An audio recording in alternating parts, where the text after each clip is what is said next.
Good morning, good morning. Oh, I forgot to put the lights on. Just a second.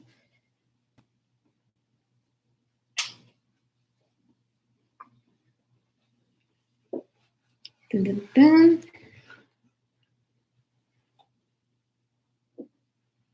Today I'm in such a long red dress because our subject today is perfect dating, and I had a perfect date in this dress. I love it. I always have good memories with this dress. Okay, let's have light here. Let's go.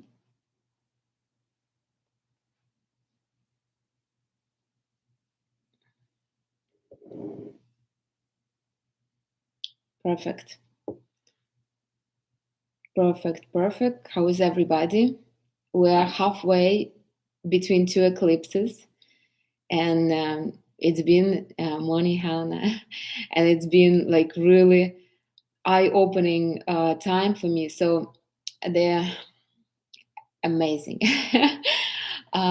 So basically, the time between two eclipses, right, is it's something that we need to work on. It shows us what we need to work on and what we already did good on, right? So the eclipse on the 28th of October will close the period of time that was started on 19th of November 2021. And I remember the date because it was my brother's birthday, right? So I know it very, very well. So this whole period will be closed with this eclipse on the 28th of October, right? So all the fears, the worries, the everything that was like really important then will be closing. So it's like we're having the last finished touches, right, to whatever we had to learn. And because like for me, so it was in Scorpio and Taurus for the last 2 years. The eclipses were in Scorpio and Taurus, right? So for who it was super super important, for Scorpios and Tauruses, right? Especially because my Scorpio South node is in Scorpio and my North node is in Taurus, just like it was with all the eclipses. So I had to really, really give up my past and go into something new, go towards new, because South node is something we come with and North node is something we go to, right? So for me, it was very challenging time, I would say, and even this period in between eclipses is challenging too. But I really I feel like there is morning, like there is nothing nothing limiting me anymore. Nothing bothers me because I think I already learned everything. But it's a good thing that it's finishing. Plus, while we're waiting, waiting for everybody else, I will just say that it's becoming a Scorpio season. So welcome everybody to the mysterious kind of magnetic time. So Scorpio, so Mars and Mercury are already in Scorpio. Now we're going to have Sun in Scorpio tomorrow, after tomorrow I think, and yeah, it will be interesting. So the eclipse will be on the 28th. It will be Scorpio Taurus axis, right? So I'm excited. I'm excited for the Scorpio season because I'm a Sun Scorpio. So and I have a stellium Scorpio. I have a lot of Scorpion planets. So welcome to my life. But yeah, so we are getting into Scorpio season. What to do in Scorpio season? Just observe. Be observant, right? Look inside yourself, because Scorpios are very magnetic, very mysterious, right? So it's all about what is inside, not outside. So see what is inside of your soul, right? What is inside like how do you make your life work, right? What could make your life better work? So don't look outside, look inside. Scorpio is the 8th house of the zodiac, right? So it's about rebirth, about giving up on something and becoming something else, right?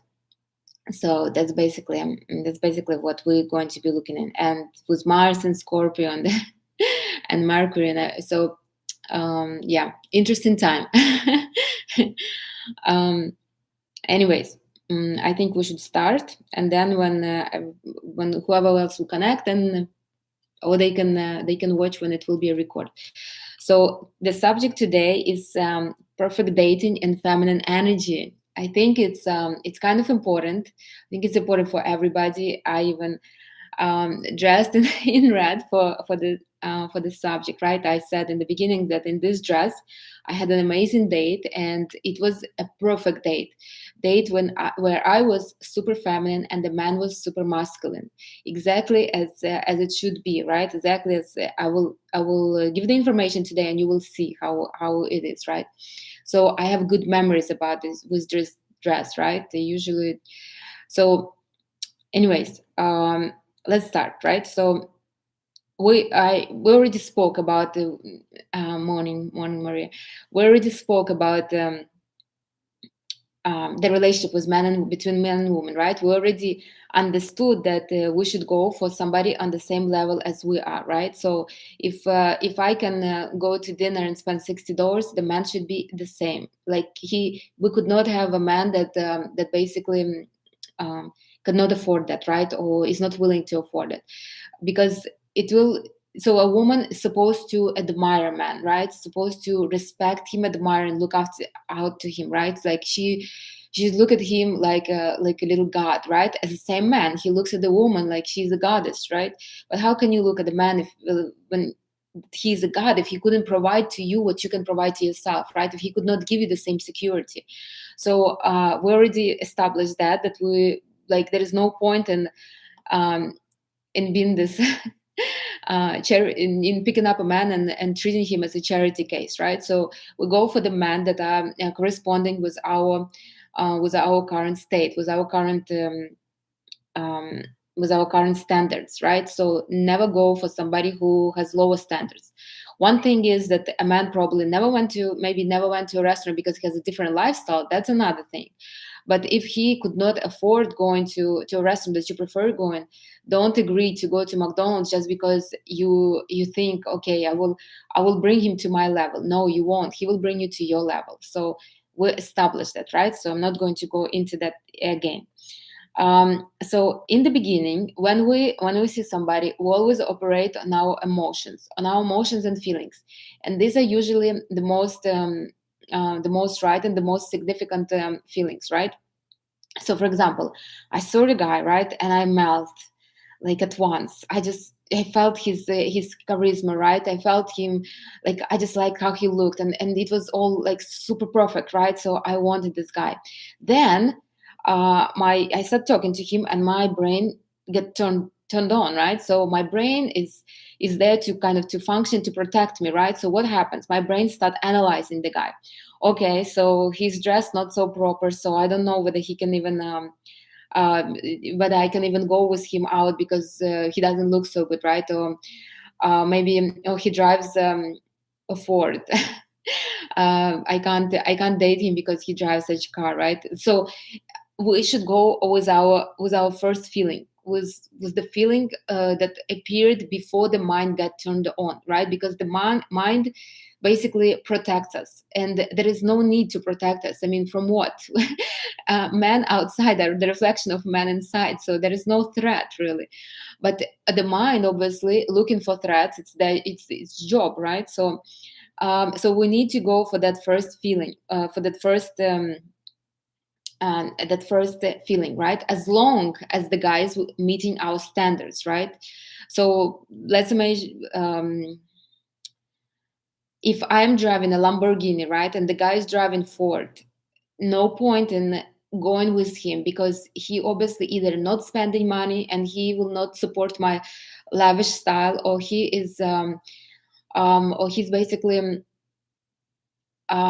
he's not, maybe he doesn't have funds to spend, right? Something like that. So remember, we need to, there is standards, right? And there is the feelings. So could never we could never skip the standards part, because standards is where our life is right now, right? It's our level. You can't go down, you need to always go up, right? But there the feelings are also very important.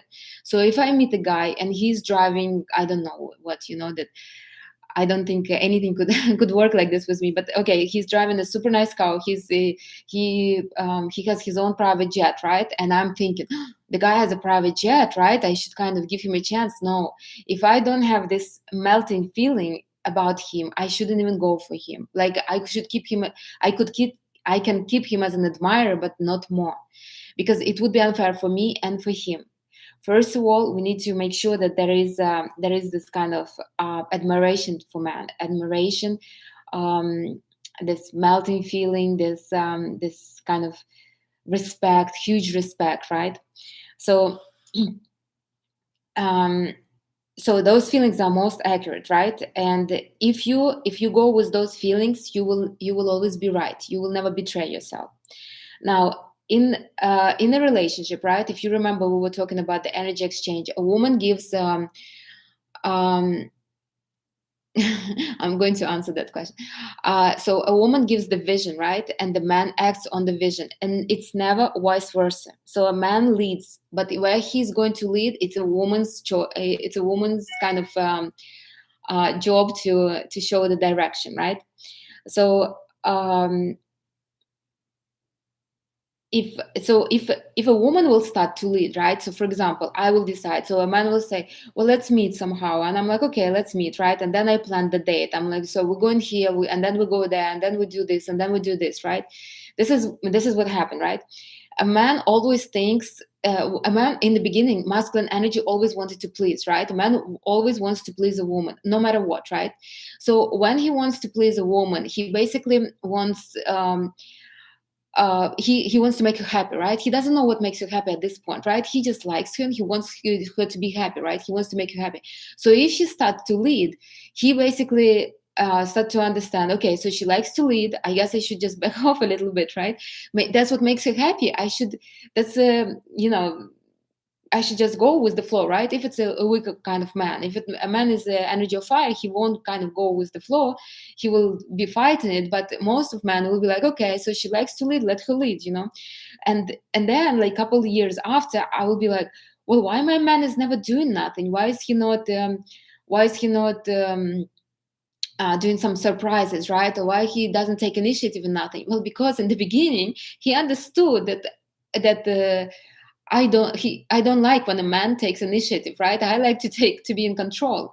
That is, you cannot expect a man to lead after if you start leading in the beginning, right? So in the beginning of relationship, any relationship, business relationship, personal relationship, friendships, right? Or I don't know, between clients and kind of relationship, right? It's always in the beginning. You put you lay the fundament, right? So you know how it's going to go, and every single party that is involved in this relationship accepting it, kind of, right? So they get used, they accept it. So you could not expect a man to lead when you start leading already. It would be very hard to change it. So what you need to do, you basically need, so the more masculine you are, the more you leading, right? The more feminine he becomes, and there's nothing wrong. I remember when I was growing up, right? My parents were very cool. They were both energy affairs, so nobody was leading, nobody. They were just cool, right? But I saw a lot of families where a woman was very like, like so tough. She was doing everything, she was controlling everything, and the man was just basically there along for the ride because he felt like he's not needed, and the man needs to know that he's needed. How he will know how that he's needed? He needs to take the responsibility, right? So let's take an example, right? So imagine you met a guy, and I don't know, on a on a dating app, right? So you met a guy, you don't know him, obviously. It would be good if you would meet somebody through that you knew, right? Or maybe through some connections, right? Somebody who knows you and who you know a little bit, right? But okay, I mean, we live in real world, so we meet people on dating sites, and so the man is kind of offering you, well, let's meet, right? Let's do something, and you like, let's do something. Yeah, I'm open, right? So this is another thing. A man will never approach a woman unless she opens the door. So a feminine energy is much, much stronger inside than a masculine, right? Masculine energy is strong outside, but very weak inside. Feminine, like you can see, man, they're stronger outside, right, physically, but they're very weak and fragile inside. That's why they're so afraid of rejection. A woman is very fragile outside but very strong inside. So there is a man will never be able, the energy of a woman is much stronger too. So a man will never be able to approach unless he is stronger inside than a woman, right? So a woman needs to kind of open a little door a little bit, right? So how can she do it, right? So for example, I'm in on some event, right, and I like the guy and I see he likes me, obviously. You can feel it, right? You always feel it, right? So what do? I need to either look at him and smile, or I need to make some eye contact or something. I need to open the door, right? This was an issue, a huge issue with me, not like an issue, but I'm very strong inside, right? And I was so there was a point of my life like a few years ago when I was so not into dating, right? And I saw men were interested in me, they were, but they would never approach me like 2-3 meters away from me. They would never come closer than that, right? Because of that, because of I was not open, I would not open the door for them. So every woman needs to open the door. So going back to that, so a man that is stronger inside than a woman, then he can come and approach her, right? So then the question is to a woman, I mean, if he is even stronger inside, then what are you going to do? That's how men become abusers and manipulators, because a woman is that weak, you know. A woman shouldn't be weak, she should be strong. So anyways, so if he is stronger, right, then he will come and he will take initiative and he will take the lead and everything. But then he will not see a woman in you, he will see the little girl, or somebody who is who can, he can just basically, yeah, like little girls, he can just treat her whatever, right? Because she could not stand for herself, she just goes with whatever he offers, right? So all those ladies that want a man that just comes and swoops her off her feet and do everything, it's not right. A woman is strong, and and a man and a woman, they're both strong, they're on the same level, should be, and they should be um, it's like it's a game that both play, right, and both win in this game. So a woman should be strong, a woman should be open to let this man in, and then man take the lead, right? A woman should also be in trust and acceptance of where this man will lead her, right? But not losing her standards. So he knows her standards, obviously he's not going to offer her something less. So going back to our blind date, right? So you met a guy on the dating site, right? And so the guy is finally, so he sees that you open, right? Um, you you should, so a woman in a relationship responds for pleasure. So it's not like you're sitting there and ask him to kind of to talk to you, right? You guys don't know each other yet. So you speak to him, he speaks to you, and then finally he's like, well, let's meet. You're like, let's meet. And so the guy's like, well, where do you want to go, right? So this is the mistake that a lot of women do. They tell him where they expect to be, right? Now it is wrong, because you already taken the lead and you're telling your man where to go. It's wrong. The woman will feel kind of bad, the man will feel like he's not needed. It's wrong. It's not a wrong action. Now, what she can say, because a man doesn't know her, obviously, yeah, he can look at her pictures where she was, right? But that's pretty much it, right? She can say, well, I like this place for dinner. You know, we can go somewhere similar, something like that. But you make a choice, right? And so a man, he makes a choice, right? He decided where to go, and what to like. Where would she like to be, right? It is important to kind of give a man a little guidance, right? Because remember, a woman gives the vision, a man starts to lead. Because at this point, a man doesn't know nothing about you, nothing. You know, he's over there, all vulnerable and afraid of rejection, and you are sitting here. Why is he not my hero? You know, because he doesn't know how to be a hero yet. So he needs to know he needs the guidance, but not take the not to the woman should not take the leap, right? She should not be jumping on on the she should not become she should not take the actions, right? So she can tell, okay, so I like lunch at the Rose Cafe right over there. And he was like, okay, so a man, they are not stupid usually, right? They're pretty logical. So he will look what Rose Cafe is, and he probably will offer either to go there, to go somewhere similar, right?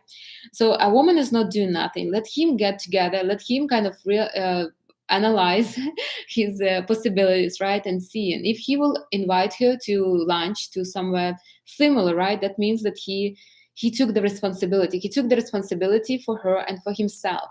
And this is very important. If he took the responsibility for the first date, that means that in the future he will always take the responsibility for everything, for where you're going to live, how you're going to live, whether your kids are going to eat or not, and on and on and on, right? It's very important. Now, if you will say that you like to go to Rose Cafe, right? I mean, it's not that expensive, but it's nice, kind of. It's nice setting and everything. But he will take you to eat pizza somewhere. I mean, obviously, the man is either not listening to you. He could be energy of air, or he's not willing to change for you, right? Or his standards are different.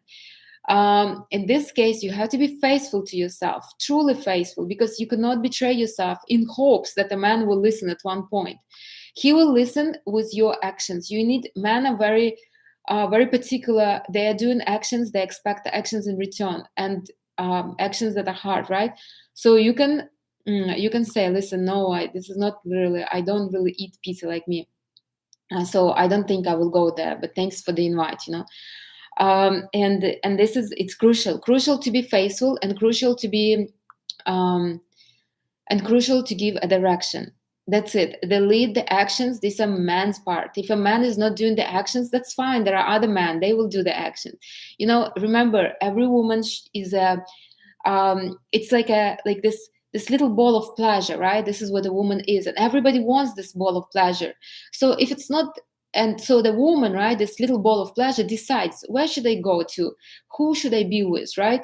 Who am I getting the most pleasure with, right? So first she chooses with her intuition and her emotions, right, and her energy. So this guy I saw, I'm really melting with him. Like, I really feel his charisma, right? I feel his strength. Yes, I will feel the most pleasure with him. Let me give him a chance, right? So if he is not acting on it, right, then there will be other men that I will feel the same way. So this is how a woman should feel. She should never feel like, "Oh, this is my last chance, I should go for him," or, "Oh my God, I haven't been on a date for a month, I should go. Maybe this is not the best guy, but I should go eat the pizza," right? So it is crucial. Men, they feel it. Men feel very, very well when a woman is faithful to herself or not. And when a woman is faithful to herself, he becomes super faithful to her. He wants to do even more, right? So, um, blah, blah, blah. Okay, I did this. Um, yeah. So remember, for a man, it is a little hard to take the responsibility, especially somebody who he see for the first time, right? Men, so a woman, a feminine energy, the most, what is the afraid the most is to be left alone, right? Because feminine energy is weak outside but strong inside. So basically, if feminine energy will be outside without masculine help and support, right, what will happen to you, right? You could not feel pleasure when you have to work and kind of make money, right? Masculine energy, the most what is the most afraid of is is rejection. So imagine a man is coming to you to pick you up, to take you to Rose Cafe, right? And he's scared. He's scared. What if there is something you don't like? What if you don't like his car? What if you don't like him? What if you don't like even that he's taking you to Rose Cafe again, right? So he is afraid of rejection. So give him the give him what he's looking for. Give him the acceptance. If he did everything that you showed him in your vision, right?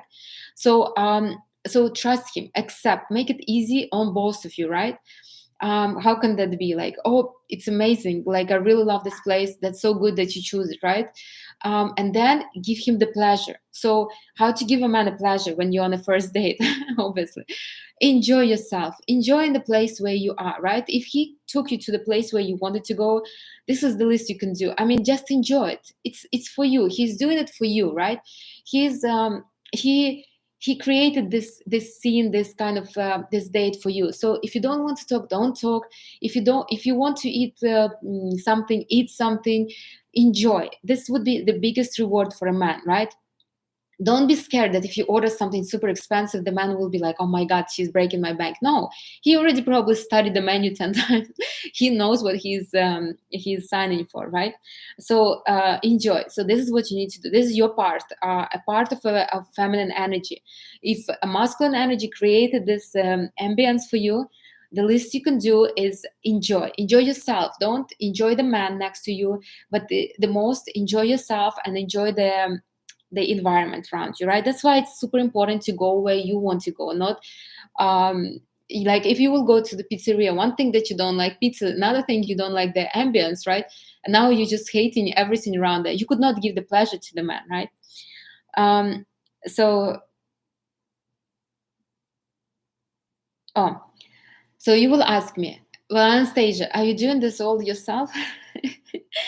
And I will tell you, probably 70% of the time. Why I wore this dress? Because when I wore this dress, I was 100% in my feminine energy and the man was 100% in his masculine energy.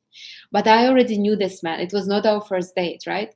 I knew exactly what will happen. He will pick me up. I knew where we're going to go because I already put seeds in his mind, right? So I knew it will be either this or that place, but I knew they're both nice, right? I knew what I will order. Kind of, I was excited to try either of those places, right? And I enjoyed it, right? I knew that I will be so, and I enjoyed myself. I enjoyed the ambience. I enjoyed the man because he created this for me, and I enjoyed myself in that setting, right? So, but when I don't do it, right? I'll tell you when. So a few years ago, I was very much into etiquette, right? I read a few books, I took some classes, and I'm very much into etiquette and how a person should position herself in the society, right? Very much. And those people who used to work with me, I was even teaching them a little by little, right? So so in etiquette, right? And even I took some classes when I was in school, even, yes. So the main kind of goal in etiquette is never to make another person awkward, right? So do whatever you want, but everybody in them that is present should be feeling comfortable, right? So and that's where this kind of entertainment comes, right? That you need to entertain another person, right? So if I'm at the dinner, as you know, you probably all also kind of study a little bit of etiquette, right? There are two people sitting next to me. I need to speak a little bit with this person, and then when the course changes, I need to speak to the other person, right? So when if there is only one person, right, you also need to speak, right? You need to speak about anything, Miami weather, upcoming winter, upcoming events, anything, but just not to make the person awkward, right?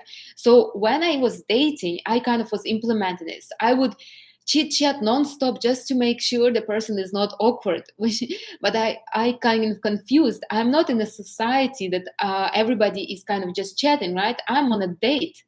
A man brought me here to kind of impress me. Instead, what I'm doing, I'm impressing him. So I'm chatting and chatting and chatting until my throat started to hurt, right? And I'm like, I couldn't enjoy my food because I'm chatting nonstop. Just so this awkwardness, there won't be awkward silence, right? And the man is like, okay, I guess she likes to talk, you know? So it was very nerve-breaking for me and also very stressful. At one point I decided I'm not going on dates no more because they just draining me, you know. I'm talking. There's like no setting, no ambience would be enough for all this, right? For all my non-stop conversation and entertainment, right? And I already felt like that, right? I already felt like I was doing too much until one time, and I think I told one of you, I don't know, one of my ladies that I do consultations with, right? I remember I told this story until one time I was going on a date, and I told like a couple of my colleagues, right, I'm going on a date because I came up like dressed a little bit like not in my regular suit, but I was like had a cute blouse and everything. And so I told them, right? So there was this guy. He was not working in our department. He was actually above us, right? So I don't know him too well. And he had a girlfriend, something. So he told me, "Hey, I heard you going on a date today." I'm like, "Yeah, I do." I was surprised that he even brought it up, right? And he told me, when you go on a date, don't talk to the guy. Let him talk. He brought you up. He wants to impress you. Give him the opportunity. So I was shocked. He said something that was already kind of a little bothering me, and I was actually offended by at that moment. I was offended because I thought maybe I'm that boring. Maybe my conversation is not entertaining. But how would he know? He never really, he never, like, besides work, we never really spoke, like maybe like 2-3 words, right? So, but that sit in my head very well, right? So when I went on that date, I started to keep a little quiet. I was just enjoying myself, and I didn't try to fill up every single blank um, second that was appearing there, right? And the date actually went well. It was the most surprising thing for me, and I'm so grateful that he said that, because I couldn't like get the courage inside of me to do it, right? To kind of be faithful to myself. And if I don't feel like talking, I shouldn't be talking. If I don't feel like laughing, I shouldn't be laughing, right? I should be just enjoying myself. So 2 years after that, so I understand that how the dates work, and then I start dating, and I was dating somebody for some time, right? But then I started dating again, and I decided, okay, I was already working with my feminine energy. I was studying tantra very much. I was already a Reiki practitioner, so I was strong, right? I was super strong, and I decided to take this course on perfect dating, whatever. A lot of from what I'm telling you today, I actually paid for it, but it was very kind of like not very deep, right? So, anyways, so and the lady that was teaching us, she told me this. She said the same thing: when you're on a date, don't entertain, don't speak, don't try to kind of impress the guy. Let him impress. Let him take the responsibility for the for kind of entertaining you, right? He invited you. He wanted to to kind of entertain you. So this is one of the pointers that I would want to advise everybody. Don't speak. Enjoy yourself. There is nothing more pleasurable for a man than to have a woman that's enjoying herself. We like right now at this moment, right? At this day, I can tell you, we all are energetically attracted to each other. We all connect on energy level, right? If this man is in your life, he is already attracted to you. You don't have to to kill yourself telling him funny stories just so he kind of likes you. He already likes you. He already brought you on a date. Right now, all he wants to see whether you guys will be happy, and how will he will see that, whether you enjoying yourself or not. Can you imagine you are not enjoying that and you're miserable? You could not eat. You're talking too much. You're like, So he's like, oh my God, it just doesn't work. She's not happy. I don't know how to make her happy. She's all frustrated and exhausted. So a man wants to see that you guys will be happy together, that it will be a smooth ride, that you will be happy even if you're sitting speaking about nothing, just quietly enjoying your meal. So this was my issue, right? This was my issue for some time. I felt like I need to take the lead and entertain during the date, right? So I already, for a long time, I don't take a lead of where we're going. I can give pointers, but I don't take the lead, right? But I was for a long time, I was doing this entertainment kind of show, right? And I'm an introvert. It's not very easy for me to kind of be like all over. So another thing I want to point out: when you're dating, don't discuss your dates with others, right? I'll tell you why. In our society, we for some reason like negativity more than positivity. If you don't believe me, remember when somebody told you something like, oh my God, I bought the car, can you imagine? And you will be like, oh, nice, good sign, right? But if somebody would tell me, oh, I have these problems, issues, and this, you'll be more involved, right? Because then your life looks better than that person's, right? And you feel like much better in the moment. It won't inspire you in the future, but it will feel good in the moment, right? So when I was going on many dates, I'm manager for a man love me, right? So when I was going, I felt like it was my kind of like it was my power to tell about these dates, right, and entertain my girlfriends.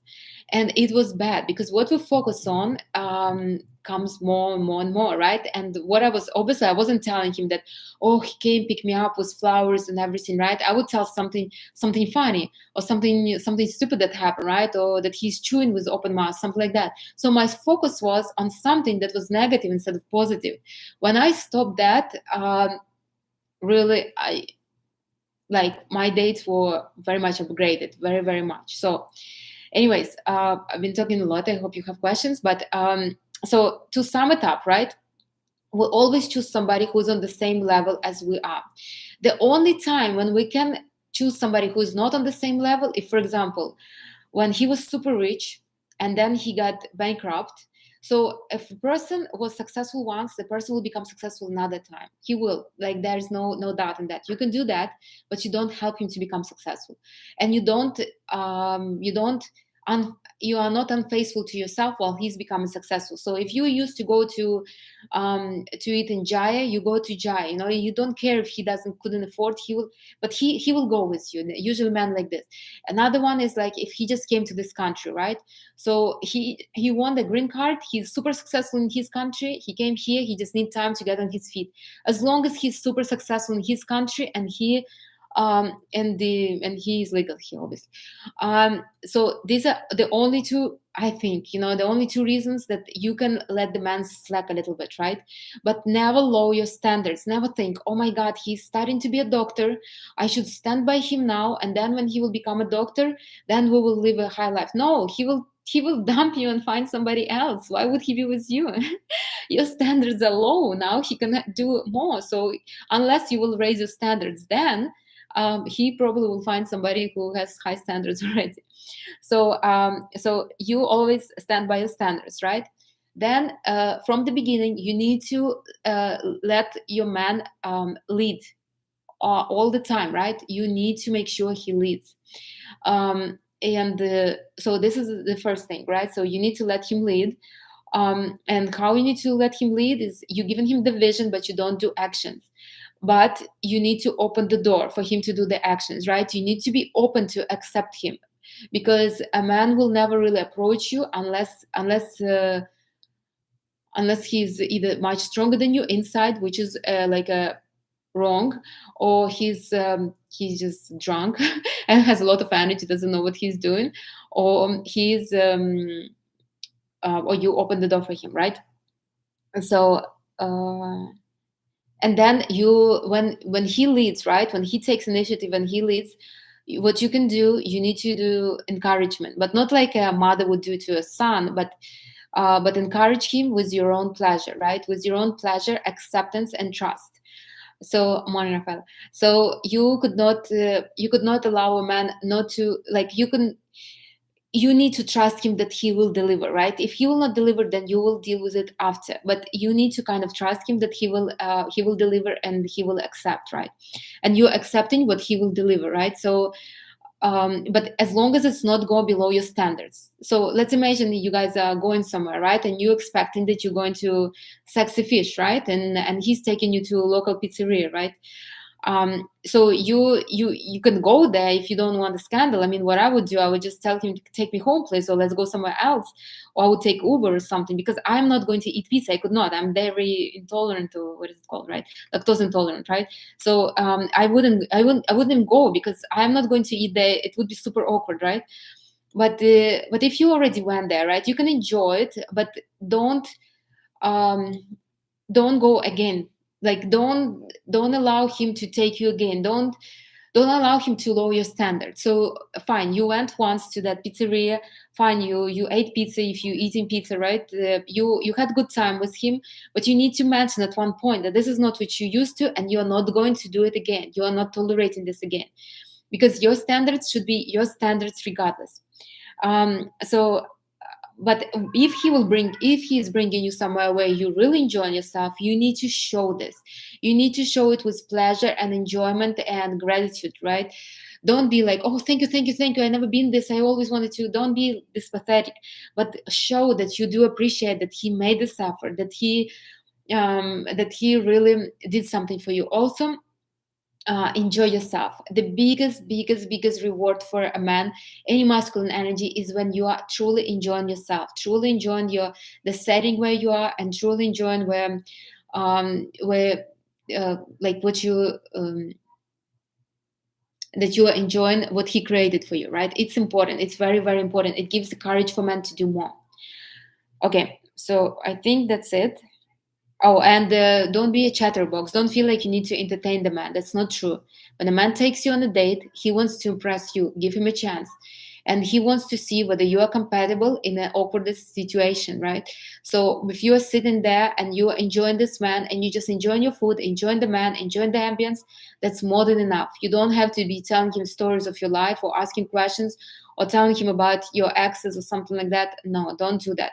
Just just enjoy yourself. Okay, questions. So I have a couple questions here. Let me answer them. What if he's doing a lot for his level? So how would I not offend him if he's not on the same level as I am? I'm translating. That's why. Well, here's what I would look. Why this man is in your life? A man outside is basically a man inside of us, right? Is a man inside of me is not on the same level as a woman inside of me? Like, why? So a man inside of me is a man that gives me the security, spoils me, buys me, um, takes me out, right? This is a man inside of me. So is a man inside of me like that? I mean, then what do I need to do for the man inside of me to raise up? Should I maybe be more feminine? Maybe I should be more in trust and acceptance. Then the man inside of me will be more will do more for me, right? Maybe if I will stop kind of, okay, I need to do something, to make money, to earn money, I need to find a second job or something like that, then it's like I'm not trusting that the masculinity inside of me can handle it, right? So like if in my life I get men that are like this, I start questioning myself, what is inside of me that attracts men like that are not on the same level? And if we feel sorry for a man, it's mostly because we feel sorry for ourselves, that we have such a masculinity inside of us, such weak masculinity. So obviously I probably wouldn't be going out with a man like that unless I'm truly enjoying him. But I would be grateful for this man to show me where I am. Right, I will be grateful, and it's great that a man is doing a lot for his level, but he's not on my level. He will feel awkward. How do you think a man would feel? How? Like it's really hard for him too. I will tell him I want to go here, and he knows he could not afford it. He will feel super bad, like really disappointing. He would feel because he's disappointed himself.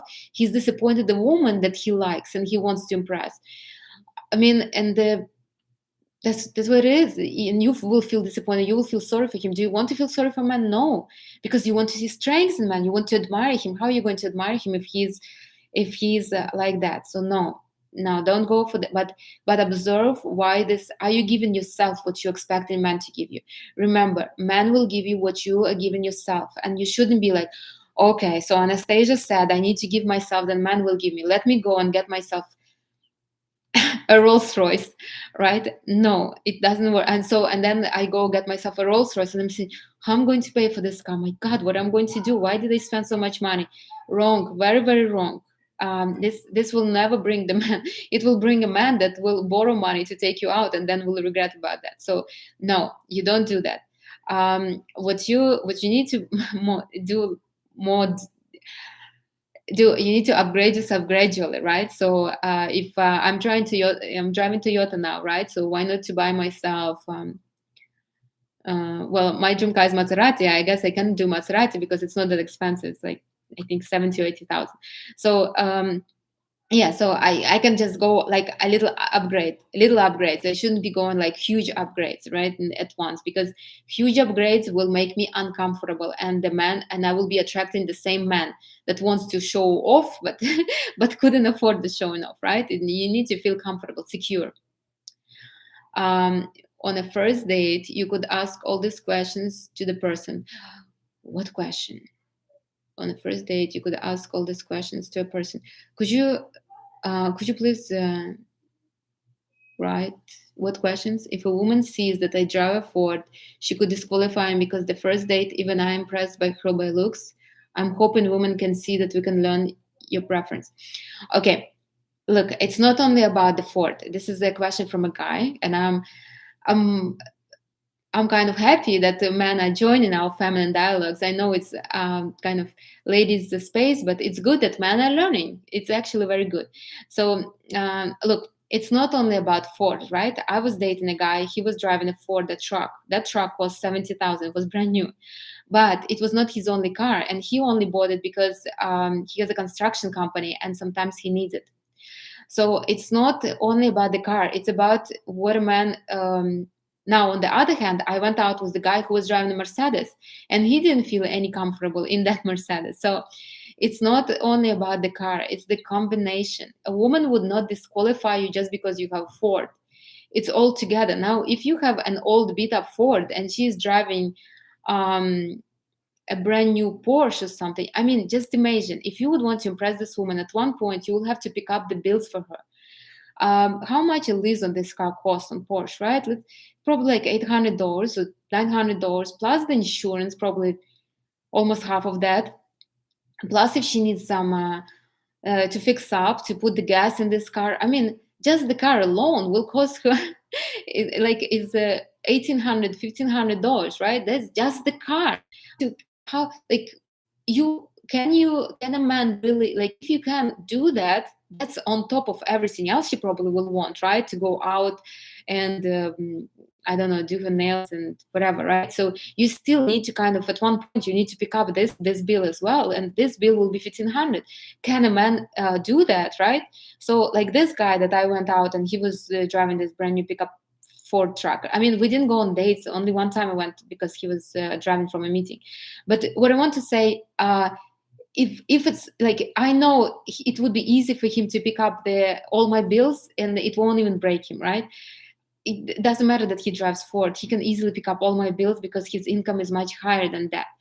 Now, but for the majority of men, they calculate very fast. Like I live on Sunny Isles. I mean, everybody knows what my rent is. So a man that could not afford my rent will not even try to take me out, because, and I respect them for this, because they, it's not only about the rent, it's my lifestyle. I mean, I created this lifestyle for myself. How can they contribute to that lifestyle? A man wants to be a hero, and he won't be able to be a hero, so he will give me $200 towards my rent. What will it will be funny. So I'm not materialistic. I'm more about harmony, right? And harmony is created when a man and woman are somewhat on the same level, right? A man that is driving Ford and his income is not that high, he can be a hero for a woman that doesn't drive nothing at all, that is taking a bus, right? Then he can be a superhero for her. Every time he will come and pick her up, she would feel so pressured and treasured and appreciated and everything. She will feel like a $100 million babe, right? I mean, because I remember that time when when it was my life, right? When it was just in the beginning when I first came here. Then I bought a car and I bought Lexus at once. But I remember that time. I remember. So there's no really there is no point in it's not only about the car. There is more to the car than just what we think that it's only about. It's not only about the car. It's about much more. It's about the lifestyle, really. About let a woman see me and we grow together. It's wrong. It's wrong because usually a woman will drop to a man's.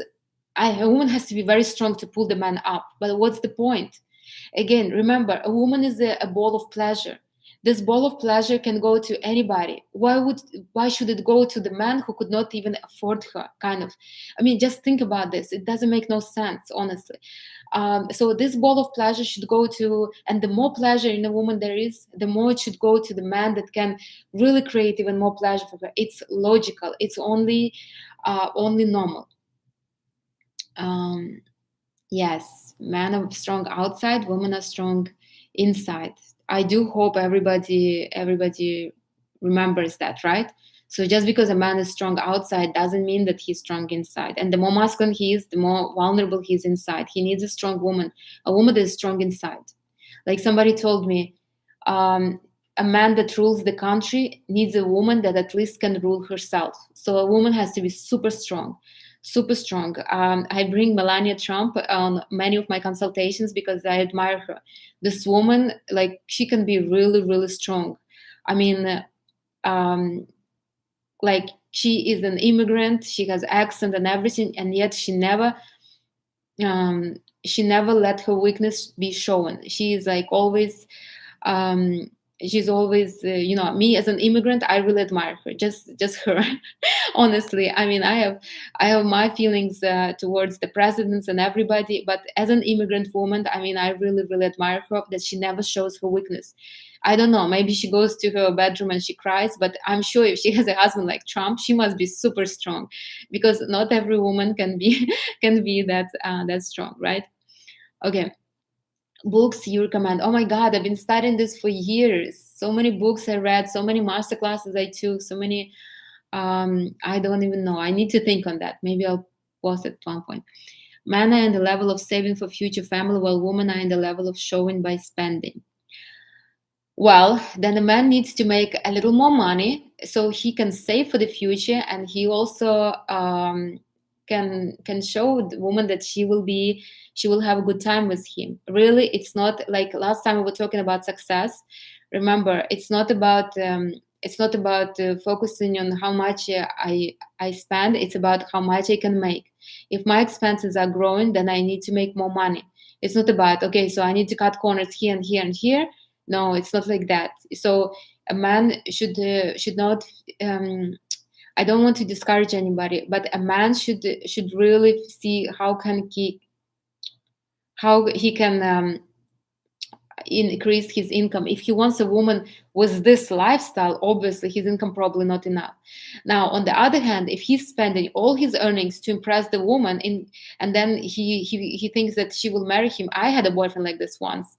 He was spending. He was not only spending his money, he was borrowing money to spend. He was buying me jewelry and everything. And I was really like, oh my God, this guy must really have money. But that was not what I was seeing, right? But he was spending money on me, and I felt bad to kind of break up with him. But when I found out how much money he owed everybody, I mean, I didn't even want to be with him. If I would be in a relationship with him, I would be responsible for all this debts. No way. I was fast out of there. I mean, I even offered to kind of return some of the stuff to him, because like he could have sold it or something. He's like, no, I bought it for me. I know I kind of at that moment I humiliated him a little bit, but that was the case. So a man should never. So remember, when we were talking about roles. A man first is so for a man it's him, and then his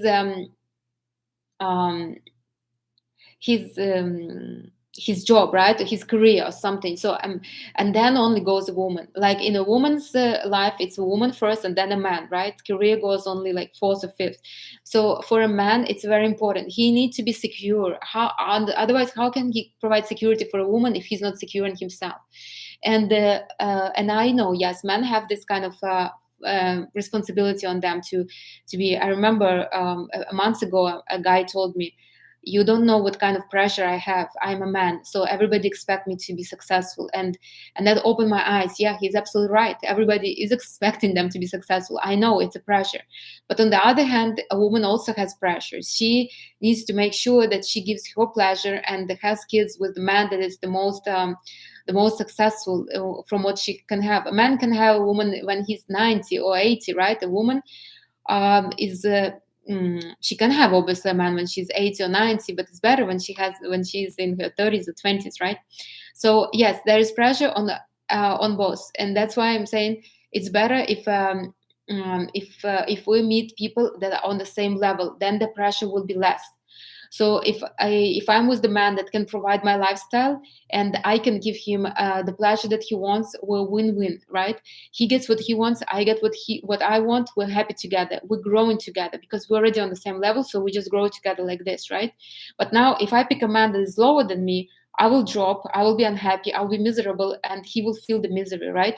He will feel like he's failing me. If I will pick a man that is very high, I will either need to fast move forward, right? It's better than when a man is lower, but still it couldn't be too high. Because if he's look what happened to Harry and Meghan Markle, like, right? He was way too high, and it was hard for her to reach. Now, on the other hand, Kate Middleton was not that far, so she was able to kind of jump to his level, right? So, yeah, so everybody has pressure, and it's best to make as little to have as little pressure as you can, and as much pleasure as you can. No pressure, more pleasure. Why would a man try to impress a high standard woman if he can be entertained by someone who has lower standards? Why? Because everybody wants something better. Those who drive, like I'm driving Toyota, but I want a Maserati. Why? I mean, I'm sure Kia would be happy if I will get if I will get but Ford will be happy, but I want a Maserati. So this is now collective subconscious. We always want more. This is a masculinity in us. Masculine energy always, remember, it's linear. It always wants to go up, up, up, and getting better and better and better. There's nothing wrong with that. It always will be like this. And men that go for this woman, they're inspired by them. They can you imagine a man would get a woman that is so way above him? He will show her off to his friends and family. He will feel like a god. I mean, it will inspire him very, very much, and he would probably be successful for some time, because she will give this energy to him, this strong kind of successful energy. It will really, really elevate him.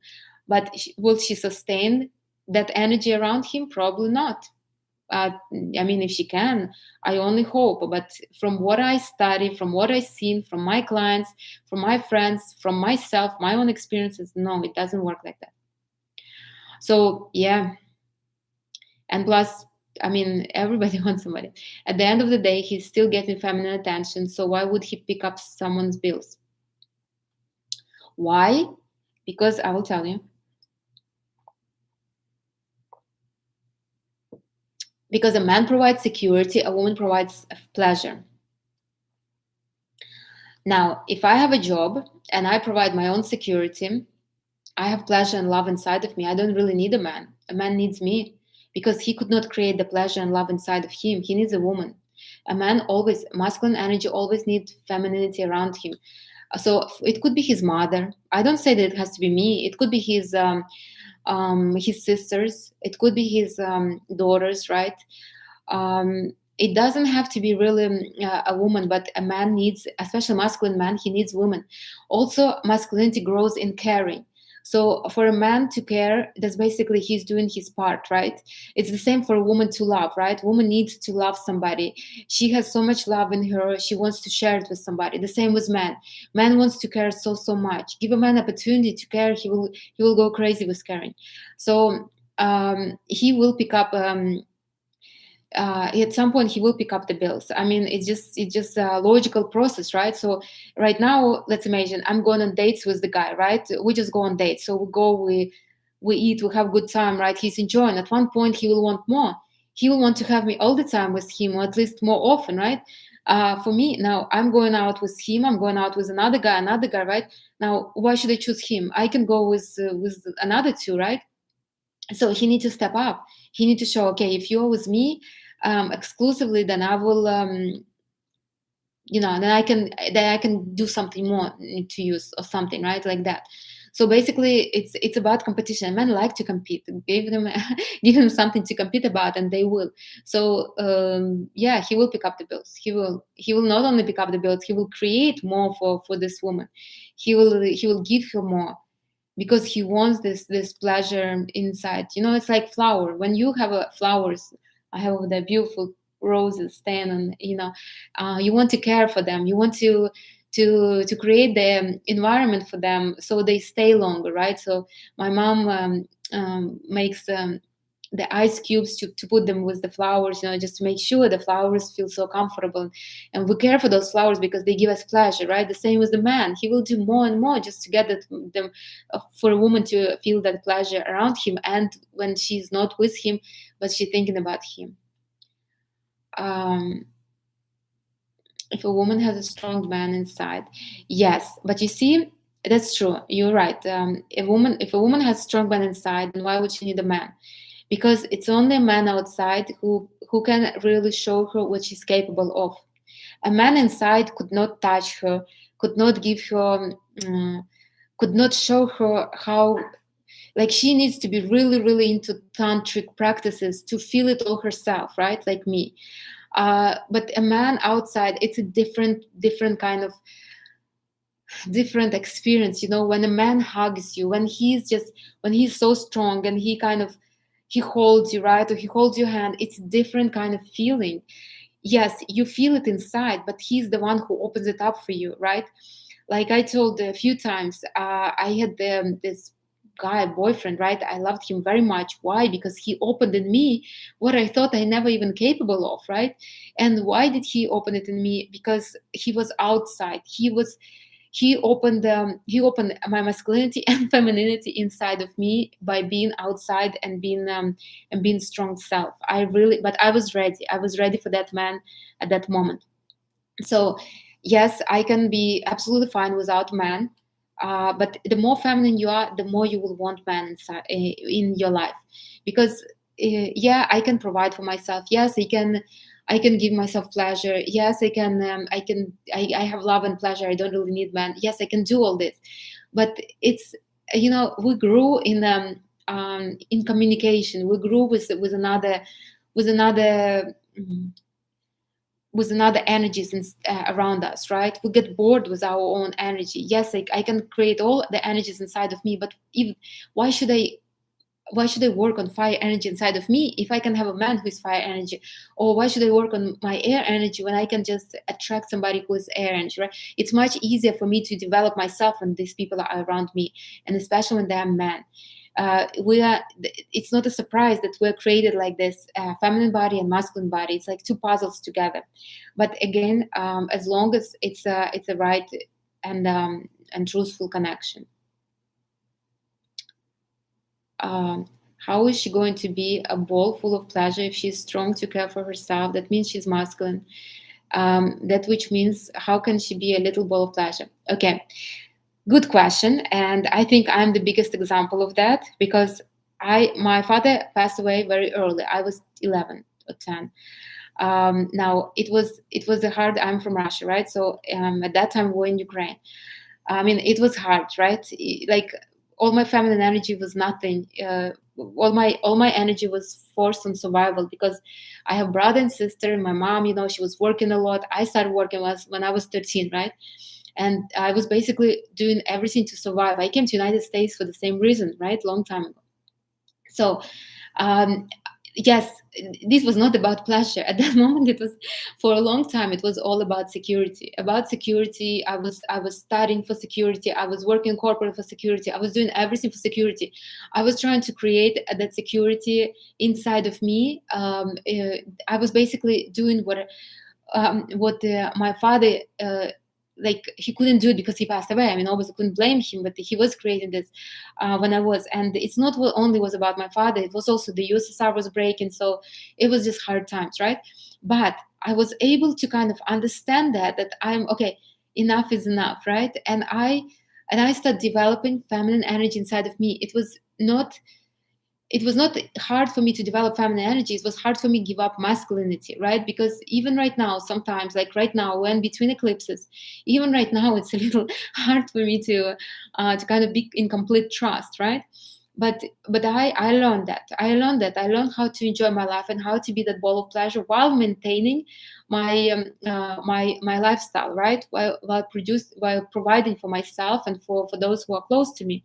I learned how to do it, and we all have to learn it. There's no other way. You have to learn. We could not expect from men what we could not give to them, right? A man will give security, but we need to have that security at least inside of us. So maybe I don't have millions of dollars on my accounts yet, but I feel like that for sure, most of the time. So yeah, it's our job to create that ball of pleasure, the same as it's for a man to create security for him and a woman that he wants to obtain, right? The same, it is a woman's responsibility to create pleasure. There is nothing else to do. It's just it. You need to kind of work on that, on the pleasure, and create that pleasure inside of you. And how I was doing it 5 minutes every single hour. I would just put alarm in the morning, and I would just focus on my second chakra, and that's it. Yeah, it was easy for me, I don't lie, but it was much harder for me to give up the control and the trust, and all that stuff. It's much harder for me. Trust me. I know, I have clients, and I see how easy for some it is for some of them, and how hard it is for me. So yeah, it's our responsibility. Oh, you're welcome. I'm glad. I'm happy to share the stories. I hope they inspire somebody. But that man is not going to pick up my bills, so how is that in my favor? But that man is not going to pick up my bills, so how is that in my favor? Um, uh, well, if a man is not picking up your bills, then he's not a man for you, and then just take a pleasure away from him and let him just think. Maybe he can't just afford you. Maybe, or maybe he's not picking up your bills. Maybe you're just satisfied with whatever he's giving you now. It's all the growth. It's just little by little you grow in where you are. I stopped making candles, then I added energy alignments, then I added consultations. No, I think consultations will be for candles. Anyways, so but we grow. We go in our discomfort. So if a man can only give you that much, I mean, that's that much he can give. Do you need to stay with him? Probably not. There are other men that want you. There are other men that want me. There are other men, and we're in Miami. I mean, there is men on different kind of income, different income level. There's different men. So if he doesn't want to pick up the bills, I mean, that's fine. We are not going to force nobody. Obviously, I mean, he needs to think about himself first of all. So it's normal. Like, I wouldn't look. I will never blame. I have men in my life that don't pick up my bills, and probably will never do.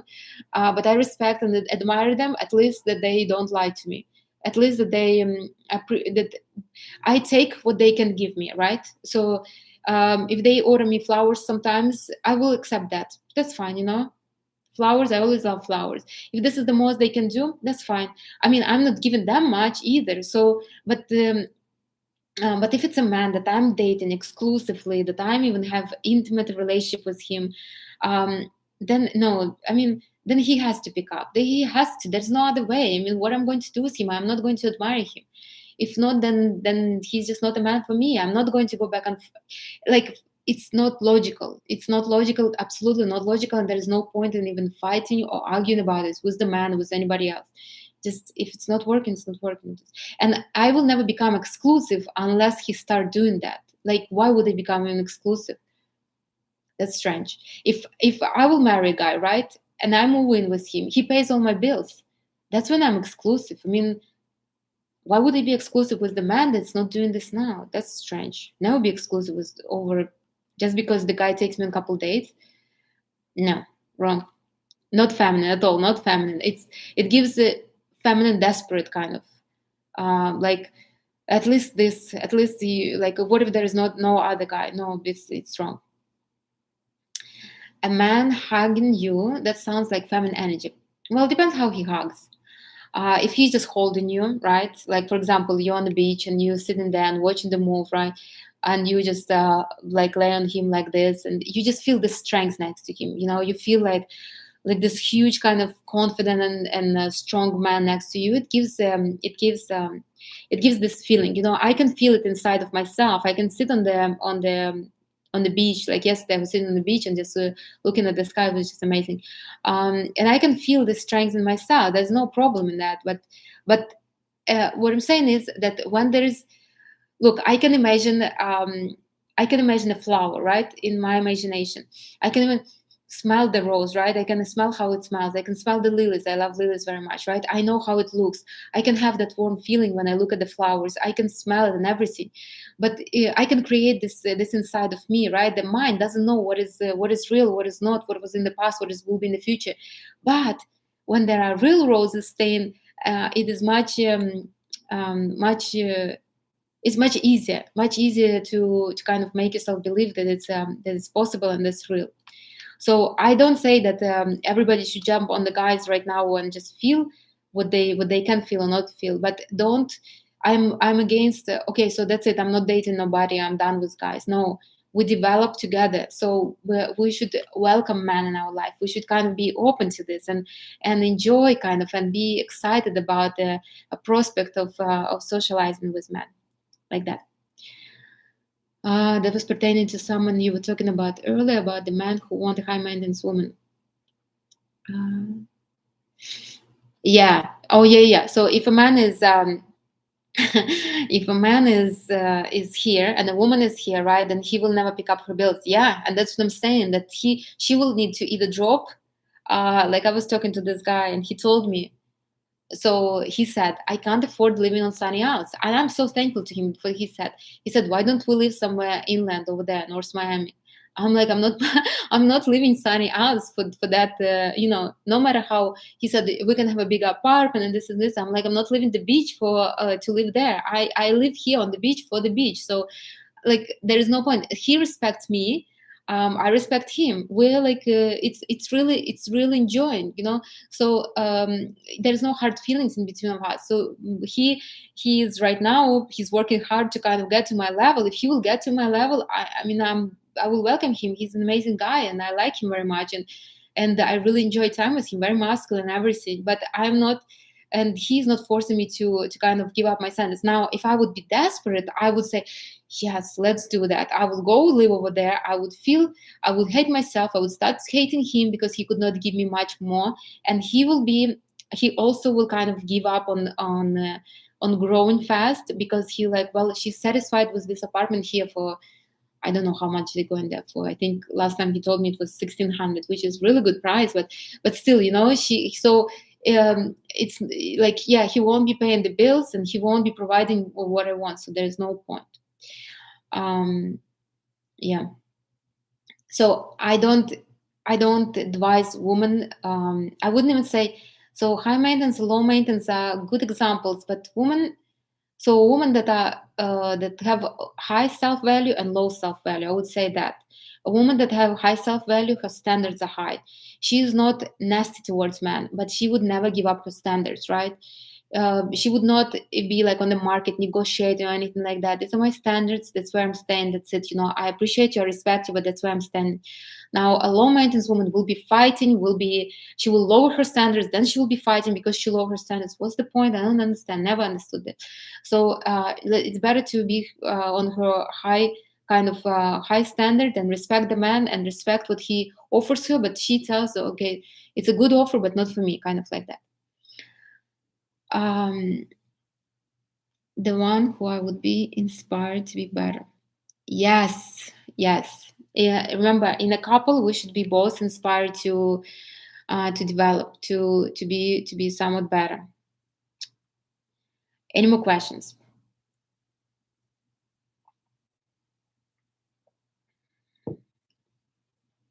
I want to, looking at my friends, at my clients, I want to say one thing. When you're on a date, don't feel like you owe anything to the guy. Just because, so remember, if a man is paying for your dinner, you're just a part of his entertainment. If he has the privilege of taking you out, he appreciates this very, very much. Feel like this, right? Don't feel like, oh my God, I gave him a favor, right? Don't feel like this. But he appreciates that you went on a date with him, that you didn't stay at home watching Netflix, that you didn't go with somebody else, but with him. And when you do this, remember, he highly appreciates this. He really, really appreciates it. So you don't need to entertain him because he bought you a steak or something like that. You don't need to. It was my mistake for a long time, and it's not like I'm regretting it, but I think I could had much more enjoyable time with men if I wouldn't be doing this kind of clown show to make sure that the man is entertained. It makes everybody feel weird. It seems like everybody's entertained, but at the end, the man is like, not sure, like what am I here for, and is she okay? Like that, right? Some men that are very weak on the energy, right? They will enjoy it because they got a lot of energy from you. But a man that is strong will feel that it's strange. So don't go for it. Don't be an entertainer unless unless you're getting paid for it. So no, don't. If you go on a dinner, let the man enjoy your pleasure while you are having pleasure yourself. Enjoy the ambience, the music, the food, everything. So if a man and a woman are not on the same level, but some ladies do marry up, like Harry and his wife, yes, or other examples, does it mean it will never work out, or at least just has to work on herself? Okay, so if they're not on the same level, so let me say first, if you attracted a man that is higher than you, then somewhat inside of you, you are ready for that. You're ready for the jump, right? Maybe not today, but I will. I told somebody, one of you, I said, I watched a movie, and that movie really leveled me up, so leveled me up that I attracted a man that was way beyond, like everything I ever dreamed. I mean, he had an apartment in Manhattan, a villa in Spain, a condo in not condo, house in Miami. I mean, he had a few companies. He was absolutely younger than me. At the private jet he was flying on, a yacht and everything. I attracted this man. It was that easy, and I sabotaged him. But if I would not be somewhat ready, I would never attract this guy. Like, so if you get a man that is way above you, right? So he was not that way above me, but he was above me, right? You need to kind of ground that feeling and grow fast, really, really grow fast. You could not be hanging you could not allow your fears um, and your worries drown you, and you will sabotage it. I'm telling you, you will sabotage it. So you need to kind of move fast. That's why is like, I might not like Meghan Markle as a person, but I like how fast she kind of moved. Now then she starts sabotaging it with her kind of ideas and everything, but you know it's not up to me, as she has a lot of masculine energy, and that's why she sabotages. If she would have a little more feminine energy, she would be fine. But also her masculine energy brought her to that. If she would not have that much masculine energy, she would probably never even get Harry on her path, right? So anyways, so the question is, it can work out. So a man should be a little higher, right? But it doesn't mean that just because a man financially higher, a woman is weak. A woman can be very high inside her, right? She can feel like real pleasure, really enjoy it and everything. She can really, really be almost on the same level, and yeah, it could work, but she would need to kind of start working fast. So for example, if I'm meeting, I met a son of the senator, right? So I went to West Palm Beach. I met a guy, right? His father is a senator, right? What is expected of me? It's expected that I will be dressed conservatively, right? That I will know how to present myself. That I am not very flashy. So I need to kind of get myself on that level very, very fast if I want to stay there, and not fight what is already around. So if I attracted him, obviously something inside me wanted to be in that circle. Now, if or if I attracted a singer, I don't see myself as a singer, but let's imagine, right, somebody, and so I probably am expected to be this beautiful, this always with makeup and everything, because I'm with this. I don't know what singers and their girls. I am more into West Palm Beach kind of look. So yeah, so it can work, but as long as a woman start, instead of telling to him, "Oh my God, all my guys were so bad," instead of hanging in her past, she needs to move very fast into the future, and not allow her doubts or her fears hold her. No way. Um, but wouldn't you say high standards and high value come from masculine energy? Mm, no, I would say that it comes from a high energy level. When I have a lot of energy, right? When I feel high and almighty, I don't need anybody. Honestly, I don't need. I truly don't need nobody. Like, I'm so feeling very powerful. My standards are high. My self-worth is super high, like this. When my energy is low, certain times of the months, obviously, I'm a woman, then I feel like, oh, I haven't speak to this person for too long, or I haven't speak to this for so long, So I start kind of looking where to get the the attention from, the energy from. So no, standards come mostly from the level of energy. Sometimes we are born in a family with high standards, right? That's why it's important when we have kids to raise their standards high, especially if it's a woman, if it's a girl, right? So my standards will never fall below what my family is already in, right? So I'm from an educated kind of intelligent family, right, where everybody is educated for like few generations back or something like that. Everybody is somewhat successful on their level, right? So I would never go for less than that. That's already my standard that I was born and brought up in. Then how I raise my standards, I raise my energy space, and I raise my energy. That's how I raise my standards even higher, because obviously that could be even it could be even be better, right? Nobody among my um, ancestors had their private plane. I don't know whether at that time anybody had, but anyways, but so I can increase the standard. So it's not necessarily masculine energy. Masculine energy is faster to grab on that, but it doesn't mean, because masculine energy could be like this, up and down like this. But feminine energy is more, if it's raising, especially if it's earth. Earth could be really, it raises a little bit, ground itself, raises a little bit, ground itself, and like this. That's what Kate Middleton is. Rises herself, grounds. That's exactly what Earth energy is. Now, Kate Middleton is more masculine because she has more fire. She raised very fast, dropped. Now she's raising again. So I'm not judging nobody. I'm just showing you how the energies works. It doesn't mean that that it couldn't be like Kate Middleton, right? She waited 10 years to get married.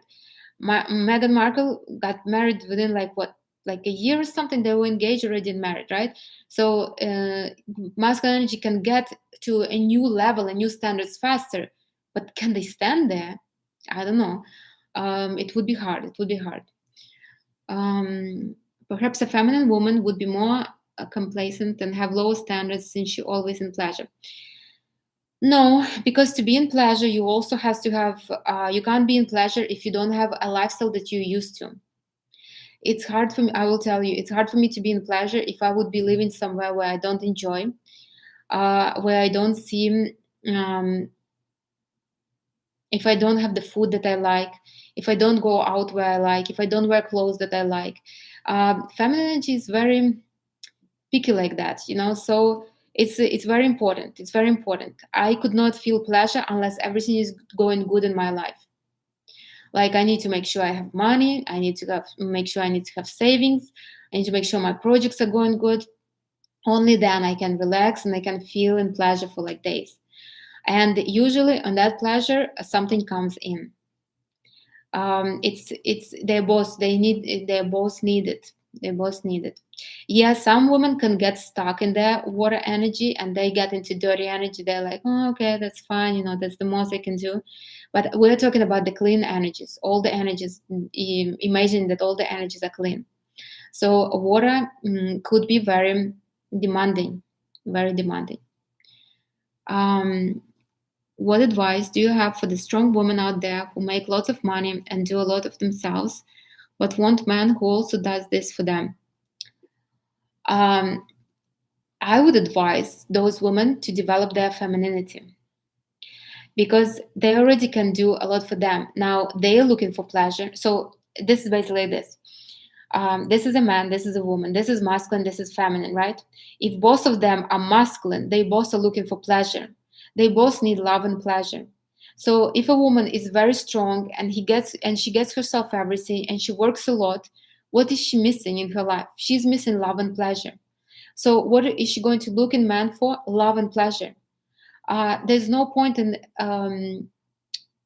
like judging a man why a man doesn't give me this, this, and this, because that's not what you're looking for. You're looking for love and pleasure. Like, for example, I will tell you my example. when I was very much into my corporate life, right? I was working so hard. I had men that's all I wanted to. I had booty calls, as shameful as it sounds, because at that moment, as much as I could have developed love and pleasure inside of me, that's what I needed the most. And I needed to basically to be with somebody and hold this peace, to hold a little bit love, a little bit, and it was not healthy. It was not healthy at all. I remember, I think half a year ago or like 8 months ago, there was a guy, and he told me something like, "All I can give you is love." And at first, I snapped. I didn't tell him nothing. I'm not like this fast to react, right? But then I'm thinking, if the guy is only offering me love, am I not giving me love enough? Like, why is because a man always shows what we're missing. So what I start doing, I start spending 15 minutes every day before going to sleep, just basically breathing through my heart, open my heart, feeling loved. And the guy dissolved. He moved somewhere, and then he started working and something, blah blah blah. So anyways, he disappeared from my life, but he showed me what I was missing, what I was wanting at that moment. And I'm grateful to him. I'm grateful. So men usually show. For a masculine woman, I usually advise them to start becoming more softer, but not softer in a way that, okay, that's it, I'm laying doing nothing. Obviously, there is 4 pillars, remember? And everybody should go with those pillars. A woman should still be successful in what she's doing. She should still be a woman, and she should nurture her projects. So whatever she's like, but she needs to also feel pleasure, right? Feel pleasure at like 25% of her time. So I would, strong woman, I would always recommend be more feminine. That's the only way. The more feminine a woman will become, the more masculine a man will become. There's nothing else. Just the same as for me. The more security I give myself, the more security a man gives me. Nothing else. I can't blame a man if he's not giving me, if I could not give it myself. I can't. It doesn't make no sense. We have to create it inside. Outside world only shows us what we're missing out, what we need to create inside of us. Outside world is only helping us to develop ourselves, but it's our job to develop inside. It's like, oh, when I will get married, I will be happy. No, never.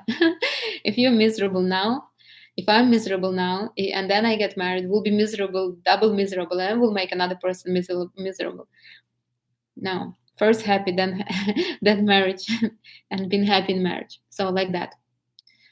But I am only always grateful for people to show me what I'm missing inside of me, always. And I would want you all to kind of to be like that too. Even if somebody steps on your foot in the line, you still should be kind of grateful. I mean, how are you making yourself so uncomfortable that another person shows you that in this way, right? Maybe you're wearing a clothes that is very tight and you feel uncomfortable. Maybe you want to use the bathroom so badly and you don't, right? Like, where are you so uncomfortable that another person makes you uncomfortable? It's like outside the world is just a perfect reflection of everything that goes inside of us. And men, I just vessels, I swear, I'm so grateful to men that they are. Okay, any more questions? So I promised to do another on Thursday, but I didn't do. Hopefully I will do this Thursday coming. It will be about sport, and next Sunday it will be about feminine myths. We all heard so many myths, and I collected them, and I'm going to go over one by one of them. It will be enjoyable and funny. Maybe you have some myths, you can write them to me. And for all those who are going to be listening recorded version of this dialogue, if you have questions, write it to me so I can address them and answer them if you have any questions. I also want to remind everybody, remember, it is a time between 2 eclipses. Observe your life. Observe what's going on. It's everything that's going on right now. Within 2 weeks, it will stop. It will stop after October 28th. And I want to say it's going to be lunar eclipse, and it will be very emotional. So hold yourself. If you want to cry, cry. But don't Don't fight with other people. They have nothing to do and they will be emotional as well. But everything, whatever fears, worries, troubles you have right now within these 2 weeks, it will stop, it will disappear, you will see. But at this, it is brought up to you so you can work on them, so you can finish. It's like finishing touches from whatever was in the beginning of that, not in the beginning, November, since November 19, 2021. And I hope we all learn our lessons. Me, definitely, I did mine. We won't be having this kind of lessons for another 9 years.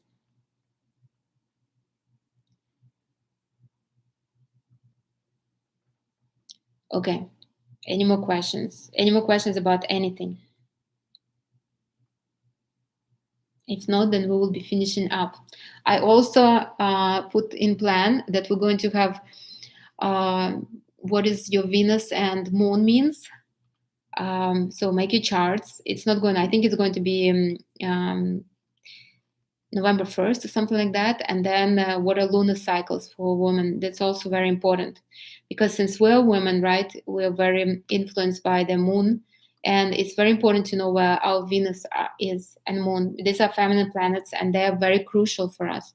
We're not going to talk about them now, but I do invite you to those dialogues because they are very, very important.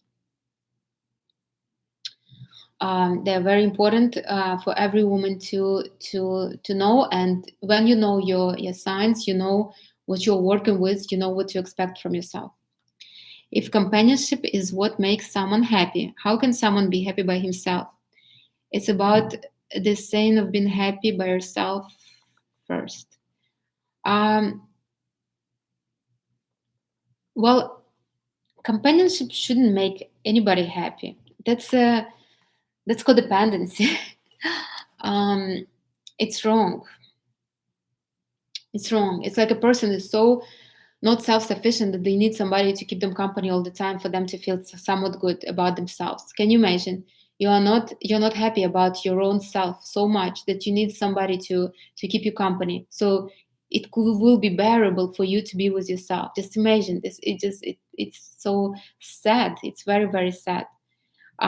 Companionship is basically a development of two people, whether it's friendship, whether it's business venture, whether it's colleagues or neighbors or anything, right? It's basically a development of two people growing together. It just with the man, between a man and a woman, it's deeper because they connect on a different level, and they're supposed to be opposites. So you are developing, like in you are super vulnerable in relationship, right? So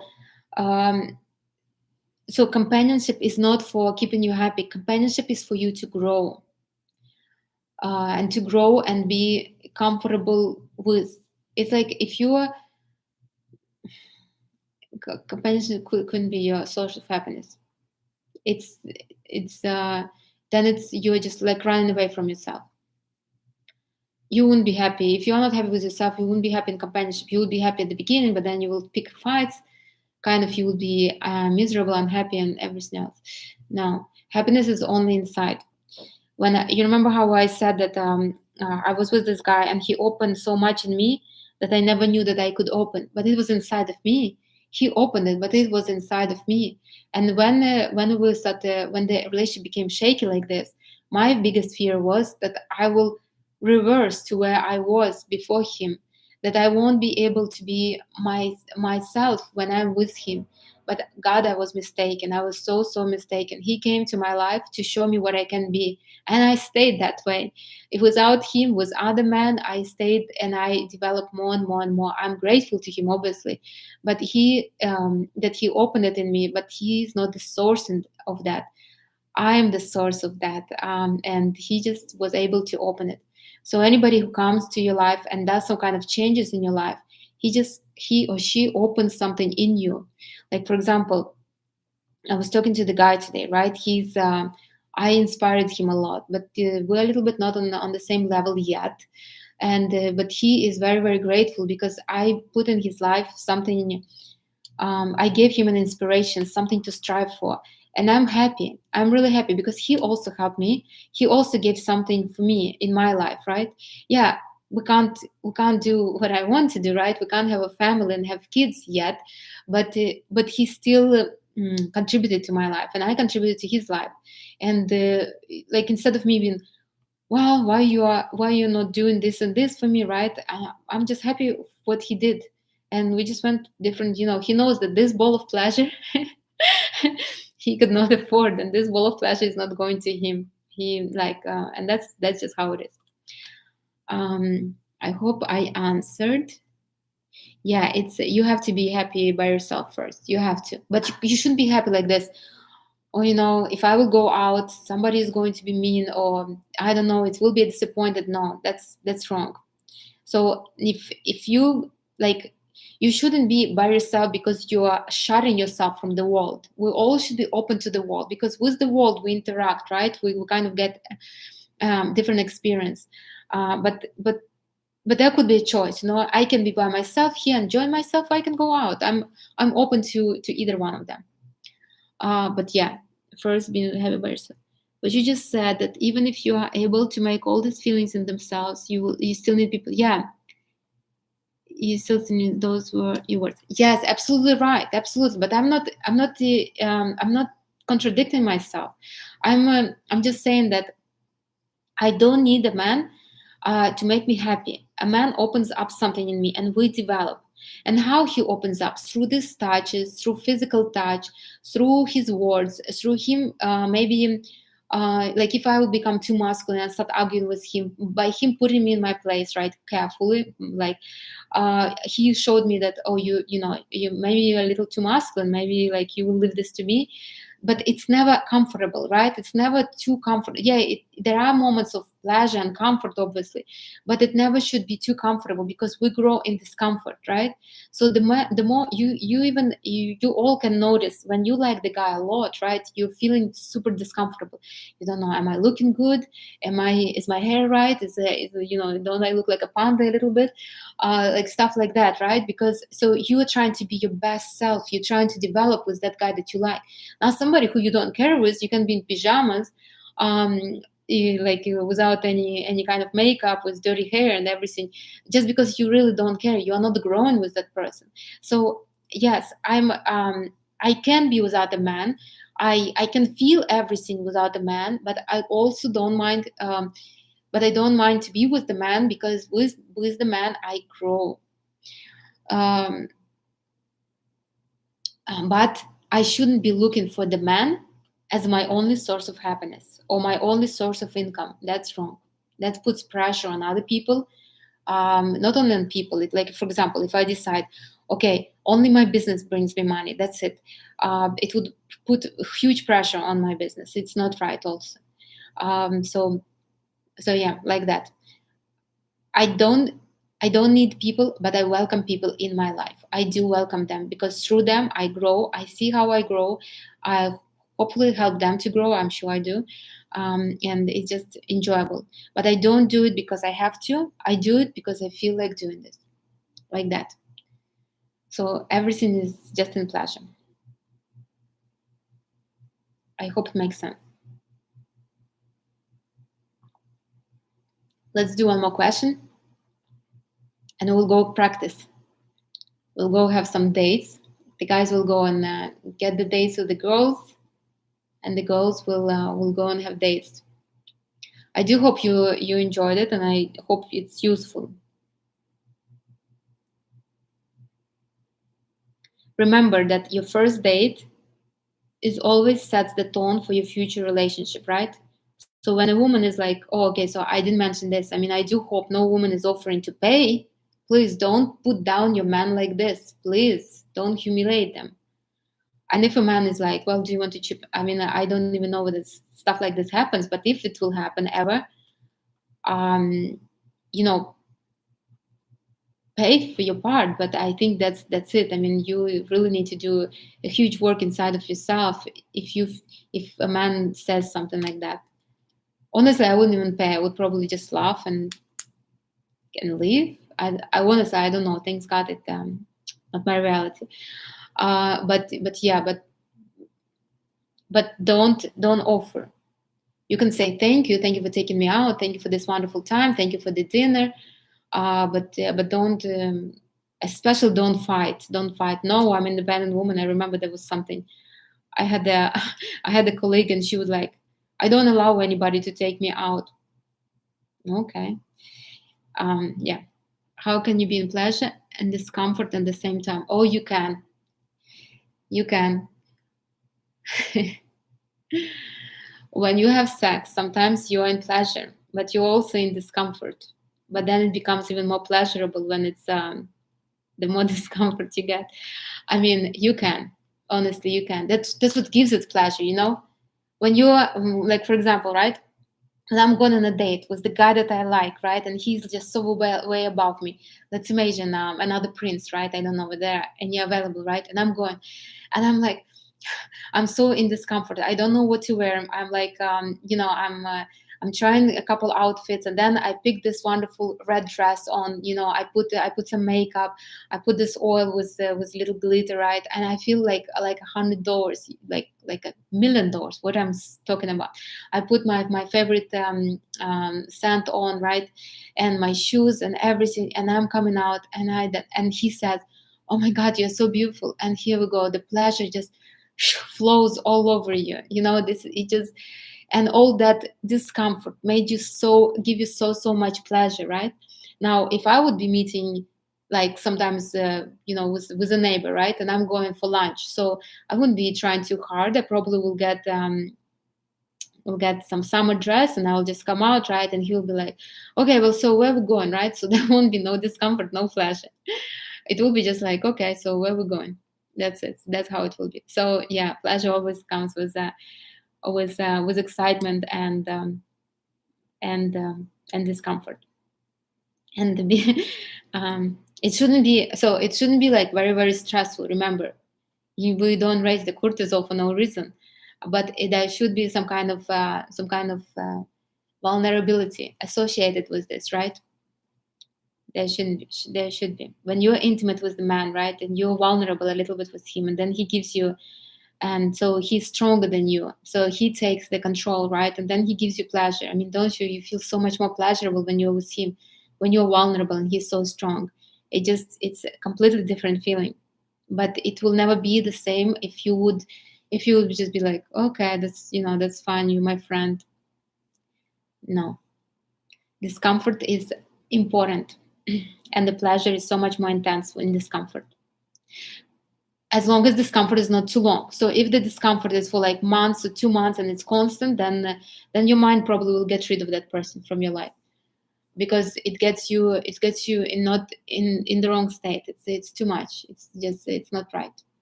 It's more already stress than pleasure. It cannot be like this. Your mind will get rid of this cortisol trigger because your mind has to keep you alive. And if the pleasure is not as much as stress, then he will have to go. That's what happened with one of my relationships. Not actually with one, with a few of them. I was stressing too much because of my kind of analyzing and thinking, and there was not that much pleasure. It's so much stress, and they had to go. Okay. What else?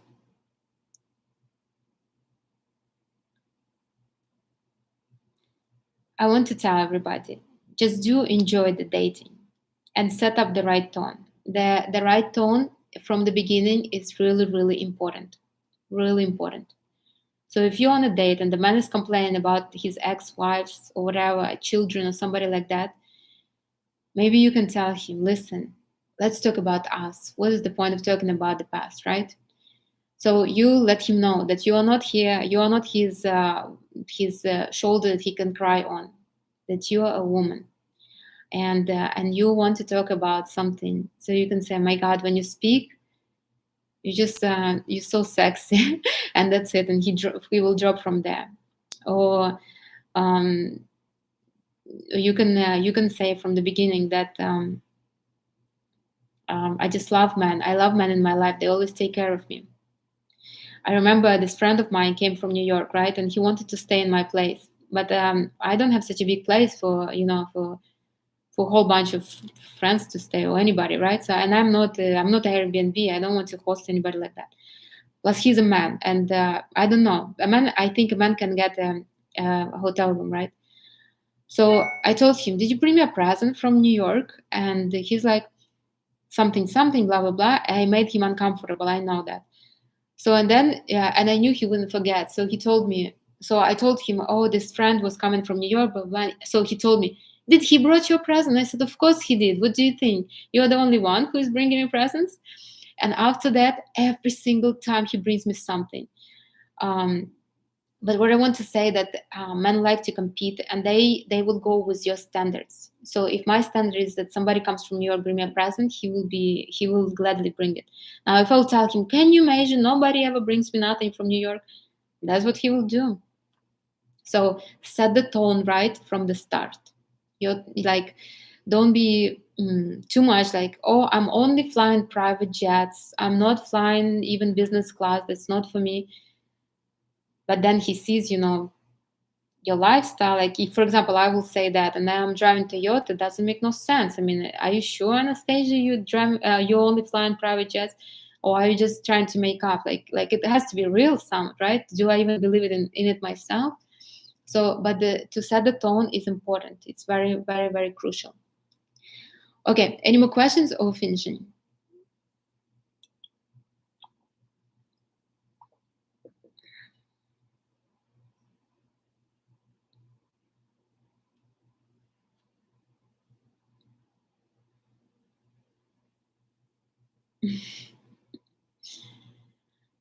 Nobody's saying nothing. I mean, are you even active? I want to also say, if any of you have some kind of topics you want to discuss, write to me. I don't like maybe there are something that I don't see. I like my level of development is a little too high, right? So I'm thinking about something big, something that I can use my manifestation. But then I speak about relationship, and it seems to be more popular than my kind of high interesting topics, right? So maybe there is something you can give me ideas of what we can talk to, something that would be interesting to you. So write it to me. I'm all open for discussions, obviously. Maybe there is something I overlook. And as always, I'm so grateful for everybody who joins me, because there couldn't be no dialogue without other people. and I appreciate, honestly, I appreciate everybody who joins in the live, and who stays with me for so long. And I hope it's interesting for you. Me, I can speak and I have a lot of knowledge, but I'm energy of water, so I need guidance a little bit. So when you are asking me questions, I'm obviously I have notes. But when somebody is asking questions, the things that I might not mention, I will mention them. And don't think that your questions are stupid. No, if I'm reading these questions, that means that they are relevant even to me. Otherwise, I wouldn't be reading them. So all the questions are relevant to everybody who is exposed to them. If you're exposed to anything, any kind of situation, any kind of information, that means it's relevant to you, whatever you might think over there. Even if you think that no, it's not concern me, it concerns you somehow. If you're open, so if you think that, because I have a couple of you who write me questions after and I'm answering them. If you think that you kind of like a little embarrassed maybe to ask, don't feel embarrassed. All the questions are relevant to every single one. Every single one of us who is present here, who will be listening this live in recorded, right? It's relevant for them too. Otherwise, they wouldn't be exposed to this. They would be exposed to something else. That's basically it. So we all are in the same boat. So even some questions might make me feel like, why would they even ask something like that, right? It's still, that means that somewhere inside of me, I need to hear this, and I need to contemplate on it and and think about this. So don't feel I encourage and I'm appreciative of everybody who asks questions, because it's important. It's important for everybody who's sitting here quietly also, like that. So don't be afraid to ask questions. All the questions are super, super important for everybody. Okay. All right. On this good note, thank you, everyone. Thank you, everyone, for joining. I'll see you on Thursday. So the plan is Thursday at 7. So Sunday 11 will be always, but the plan is also Thursday at 7. Let me know what you think about it. I do want to do it Thursday at 7. I would want this to be useful for people who maybe work or who are like preoccupied, but I obviously don't want to do it if there won't be nobody present. So let me know if you can. Maybe under this recording, if you will attend, it will be different subjects though. So those who will miss will watch them in recording. But the next one, so it's going to be sports, as I promised. Okay. All right. Thank you, everyone. I'll see you on Thursday, hopefully. If not, then next Sunday for sure at 11 a.m. All right. Enjoy your Sunday, and I hope it was useful.